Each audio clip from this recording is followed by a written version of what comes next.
Hello everyone, welcome back to this channel. Hope you all guys are doing well in your life. So today's video is going to be the additional video to all the UPSC aspirants who are looking for some kind of better guidance and right strategy in their UPSC journey. तो आज मैं एक importance बताऊंगी toppers copy की, जो कि आपको कहीं ना कहीं आपके आंसर राइटिंग में, आपके प्रिपरेशन स्ट्रैटेजी में हेल्प करेगा।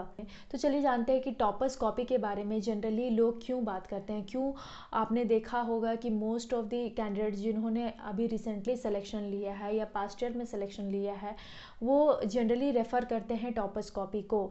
तो क्या बेनिफिट्स होता है टॉपर्स कॉपी को देखने के बाद और उन्हें एनालाइज और उनके राइटिंग स्टाइल को गो थ्रू करने के बाद, कौन सी सारी चीज़ें हमें मिलती हैं टॉपर्स कॉपी को रेफ़र करने से। टॉपर्स कॉपी को जब आप रेफ़र करते हैं तो कहीं ना कहीं आपको क्लैरिटी मिलती है, क्लैरिटी आंसर राइटिंग लिखने की, कि आंसर का अप्रोच किस तरीके से करना है, किस तरीके से आपको हर एक आंसर में अपनी अप्रोच को डिफरेंट करना है। क्योंकि आपने देखा होगा कि बहुत सारे क्वेश्चंस में कीवर्ड्स डिफरेंट दिए होते हैं, किसी में सब्सटेंशिएट दिया होता है, तो किसी में एग्जामिन, तो किसी में इवैल्यूएट एसेट्रा। तो ऐसे कीवर्ड्स का जब यूज़ किया जाता है क्वेश्चंस में, तो उसके आंसर राइटिंग स्टाइल भी डिफरेंट हो जाती है। जब अगर डिस्कशन की बात आती है तो आपको पैराग्राफ के फॉर्म में लिखना है, जब आपको एग्ज़ामिन की फॉर्म में आती है तो कहीं ना कहीं एक क्रिटिकल एग्जामिनेशन वे में आपको आंसर लिखना होता है। तो ये सारी चीज़ों की क्लैरिटी आपको टॉपर्स कॉपी से मिलती है। दूसरा, अगर मैं बात करूँ तो टॉपर्स कॉपी में आप बहुत सारी चीज़ों को देखेंगे, जैसे डाटा देखेंगे, फैक्ट्स देखेंगे, फिगर्स देखेंगे। Sometimes they go through the diagrams and the pie charts, किस तरीके से कंपैरिजन करते हैं कोई भी डिफरेंट टॉपिक्स को। अगर जो चीज़ें पूछी गई हैं एग्ज़ाम्स में, किस तरीके से वो अपने कमिटी रिपोर्ट को मेंशन करते हैं, कौन कौन से रीसेंट जजमेंट्स उन्होंने यूज़ किए हैं, जो जजमेंट्स आप अपने आंसर में भी ऐड कर सकते हैं। तो ये कुछ चीज़ें हैं जो कि आपके आंसर राइटिंग को और भी इन्हांस करेगा अगर आप टॉपर्स कॉपी को रेफ़र करिएगा। टॉपर्स कॉपी में ऐसे कई सारी चीज़ें दी गई होती हैं, कैसे एग्जाम्पल्स दिए गए होते हैं जो आप अपने आंसर में डायरेक्टली यूज़ कर सकते हैं, जिससे कि आपको आंसर राइटिंग में और आपके मेंस के एग्ज़ाम में आपको बेहतर मार्क्स मिल सकता है।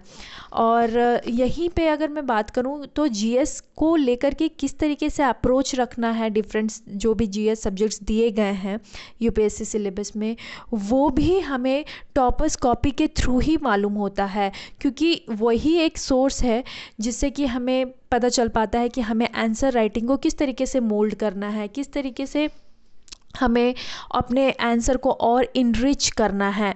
तो इसीलिए टॉपर्स कॉपी बहुत ज़्यादा बेनिफिट हो जाता है। वहीं अगर मैं बात करूं जीएस के अलावा, तो ऐसे राइटिंग में भी बहुत ज़्यादा हेल्प मिलती है। आपने देखा होगा बहुत सारे जो भी टॉपर्स होते हैं वो एक स्टोरी लाइन फॉर्म में लिखते हैं, एक बैलेंस्ड वे में लिखते हैं।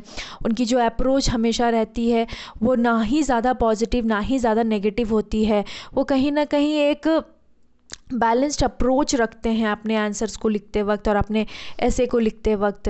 तो एक फ्यूचरिस्टिक अप्रोच भी दिखता है, वो अपने कंक्लूज़न में इंक्लूड करते हैं। तो बहुत सारी चीज़ें यहाँ से हम उठा सकते हैं और अपने आंसर्स में डाल सकते हैं। और अगर मैं बात करूँ कि बहुत सारे ऐसे टॉपिक्स दिए रहते हैं, तो एथिक्स में अगर मैं बात करूँ बेसिकली आप इसे जीएस में भी देख सकते हैं।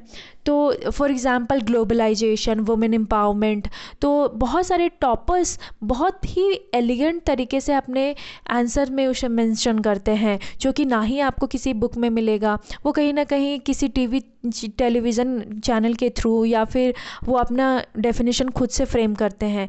तो वो सारे डेफिनेशंस आपको टॉपर्स कॉपी में मिल सकता है और उन सारे डेफिनेशंस को भी आप यूज़ कर सकते हैं अपने आंसर्स में। और वहीं अगर मैं बात करूँ तो बहुत सारे आप टॉपर्स की कॉपी जब आप देखेंगे तो आप ये पाएंगे कि बहुत सारे जो लोग हैं उनकी राइटिंग स्टाइल डिफरेंट है। Some generally write their answers in a paragraph form, some generally writes their answers in bullet forms. तो वो कब यूज़ करना है, कब हमें पैराग्राफ में लिखना है, कब हमें बुलेट पॉइंट्स में लिखना है, कब हमें उन सारे बुलेट्स पॉइंट को सब्सटैंशिएट करना है एक बेहतर एग्जाम्पल के ज़रिए, वो हमें तभी मालूम हो पाएगा जब हम टॉपर कॉपी की एनालिसिस करेंगे। और इनकी एनालिसिस करना बहुत ज़्यादा इम्पॉर्टेंट हो जाता है अगर हमें अपने आंसर राइटिंग को बेहतर करना है तो ये तो चीज़ें हो गई। और इनफैक्ट जो भी रिसेंट स्पीचेस दिए गए हैं प्रेसिडेंट के थ्रू, प्राइम मिनिस्टर के थ्रू, जो भी इम्पॉर्टेंट इवेंट्स हुए हैं जो कि हमें नहीं पता, हमने नहीं पढ़ा, बट हम जब टॉपर्स कॉपी पढ़ते हैं तो हमें बहुत सारी चीज़ों की जानकारियाँ मिलती हैं।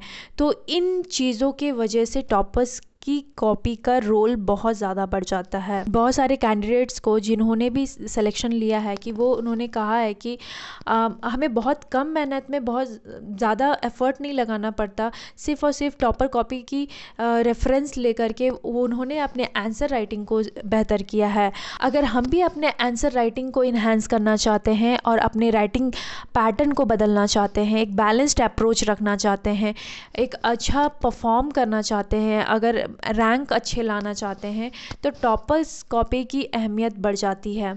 तो इसीलिए टॉपर्स कॉपी का एनालिसिस ज़रूर करें। और अगर आप चाहते हैं कि टॉपर्स कॉपी का रेफरेंस किस तरीके से लिया जा सकता है, उसके ऊपर अगर मैं वीडियो बनाऊं तो वो भी आप मुझे बता सकते हैं कमेंट सेक्शन में लिख करके। अगर वीडियो अच्छी लगी हो तो भी मुझे ज़रूर बताएं, क्योंकि मेरे लिए ये जानना ज़रूरी है कि if I am adding some kind of values in your life, in your UPSC preparation specially or not. और इस वीडियो को उन लोगों तक ज़रूर पहुंचाएं जो भी यूपीएससी की जर्नी की तैयारी कर रहे हैं या करना चाह रहे हैं, ताकि उनका भी सफ़र बेहद आसान हो जाए। टिल देन, जया शाइनिंग ऑफ।